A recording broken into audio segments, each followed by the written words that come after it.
Hello wears, good evening. இன்றைக்கி என்னென்னு பார்த்தீங்கன்னா, பார்ட்டிகல் ஃபிசிக்ஸ் அண்ட் ஸ்டாண்டர்ட் மாடலோட வீக் 11க்கு உண்டான கிராஸ் செக்ஷன்ஸ் அண்ட் டிகே ரேட்ஸுக்கு உண்டான அசைன்மெண்ட்ஸ். ஓகேங்களா? ஸோ இதுக்கு வந்து லாஸ்ட் டேட் வந்து பார்த்தீங்கன்னா உங்களுக்கு நாளைக்கு கொடுத்துருக்காங்க. ஸோ எவ்ரி வெட்னஸ்டே வந்து பார்த்தீங்கன்னா உங்களுக்கு NPTEL கோர்ஸுக்கு உண்டான ஒவ்வொரு அசைன்மெண்ட்டுக்கு உண்டான லாஸ்ட் டேட். ஓகேங்களா? So that first question 10 question இருக்கும். ஸோ ஃபஸ்ட்டு கொஸ்டின் என்னென்னா, which of the following quantities is Lorentz invariant? ஓகேங்களா? அதுக்கு என்ன ஆன்சர் பார்த்தீங்கன்னா Lagrangian. Okay, so the Lorentz invariance quantity is one that remains the same in all inertial frames. The Lagrangian is constructed to be a Lorentz sector so that the equations of motions remains the same across different frames. Okay, இதுதான் இதுக்குன்னு explanation.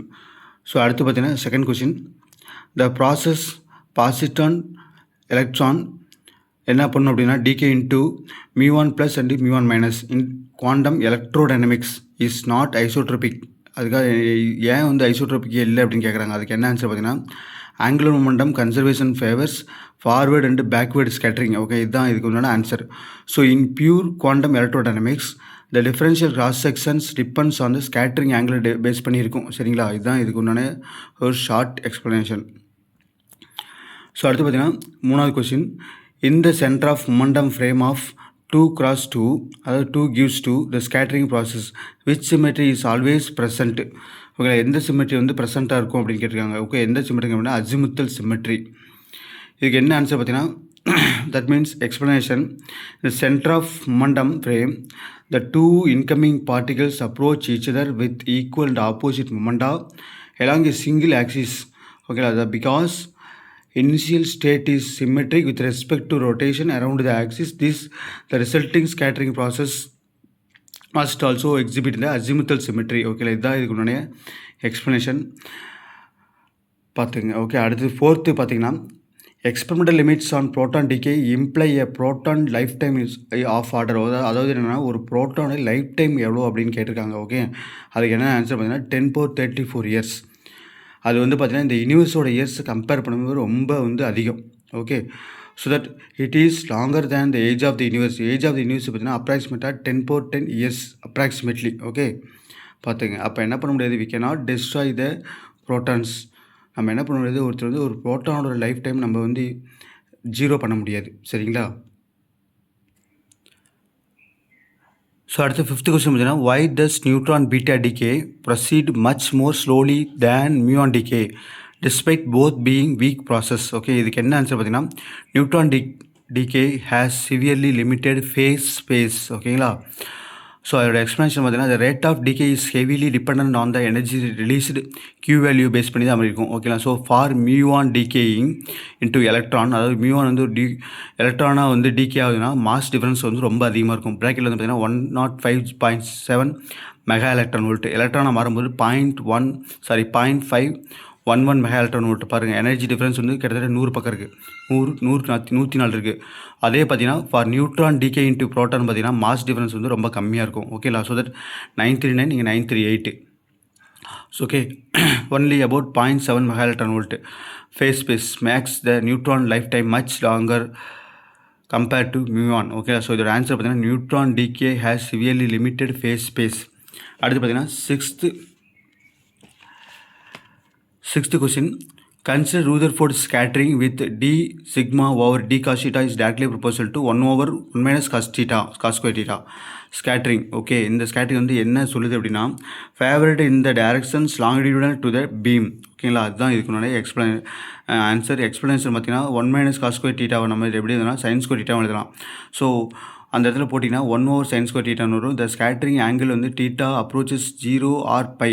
The value of sin square theta approaches 0 causing the cross section to diverge. அது 0 பண்ணினா divorce ஆகும். This indicates that the scattering is heavily peaked in forward in the longitudinal directions. ஓகேங்களா? இதுதான் இதுக்கு முன்னாடி explanation. So அடுத்தது 7th question என்னன்னு பார்த்தீங்கன்னா, based on Higgs-Yugawa couplings which decay channel dominates for 125 giga electron volt Higgs boson. ஓகேங்களா? அது என்ன அர்த்தம், என்ன ஆன்சர் பார்த்தீங்கன்னா, Higgs boson gives to B or B minus means B into B bar.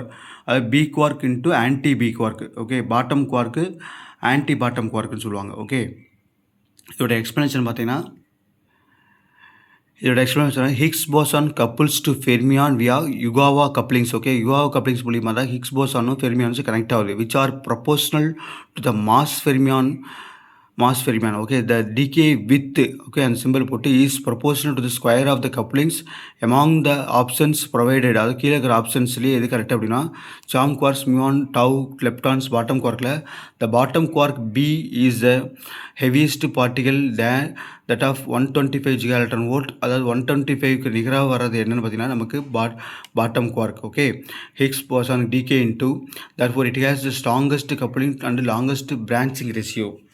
அடுத்து பார்த்தீங்கன்னா 8th question, if space time had 2 dimension which qualitative consequence would follow. ஓகே, இதுக்கு என்னென்ன ஆன்சர் பார்த்தீங்கன்னா lighter particle could decay into heavier ones.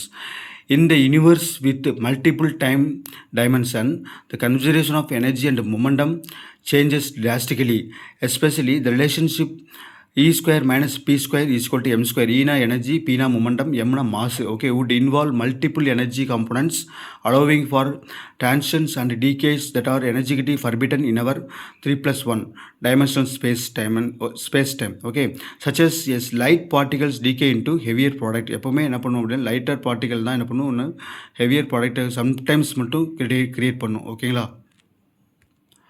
So அடுத்தது 9th question, intrinsic life time of an unstable particle is defined in. Particle rest frame இதாக இருக்கணும் answer. Okay, intrinsic or proper life time is a fundamental property of the particle because of life time அதாவது time dilation in special relativity. A particle life time appears longer when it is moving relative to observer. சரிங்களா, இதுதான் இருக்கணுடைய short explanation. அடுத்து 10th question, which of the following does not enter into a theoretical prediction of scattering cross section. இதுக்கு என்ன answer பார்த்தீங்கன்னா experimental ரெசல்யூஷனுங்கிறது தான் இதுக்குண்டான answer. So வந்து பார்த்தீங்கன்னா 10 question பார்த்துட்டோம். இதில் வந்து அடிஷ்னல் கொஸ்டின்ஸ் வந்து உங்களுக்கு இருக்குது பார்ட்டிகல் ஃபிசிக்ஸ் அண்ட் ஸ்டாண்டர்ட் மாடலில். இதை வந்து நான் அடுத்த வீடியோவில் போடுறேன். அது வந்து பார்த்திங்கன்னா எந்த புக்லையும் இருக்காது. ப்ளஸ் வந்து பார்த்திங்கன்னா நீங்கள் ப்ராப்ளம் சால்விங் செஷன் அட்டன் பண்ணியிருந்தீங்கன்னா அதில் இருந்திருக்கும். சரிங்களா. ஸோ அந்த கொஸ்டினை நம்ம வந்து கன்சல்டேட் பண்ணி நம்ம நெக்ஸ்ட் வீடியோவில் பார்க்கலாம். ஓகே, ஸோ அடுத்தது நம்ம 12th வீக் உண்டான நம்ம அசைன்மெண்ட் பார்க்கலாம். ஓகே, ஸோ வீடியோ தொடர்ந்து பாருங்கள், சப்ஸ்கிரைப் பண்ணுங்கள், உங்கள் ஃப்ரெண்டுங்களுக்கு ஷேர் பண்ணுங்கள். இந்த கண்டென்ட் வந்து ரொம்ப மினிமம் பேர் தான் நமக்கு NPTEL சப்மிட் பண்ணியிருப்பாங்க, அசைன்மெண்ட் போட்டுட்ருப்பாங்க. ஓகே, ஸோ வேணுங்கிறவங்க பாருங்கள். Okay, thank you.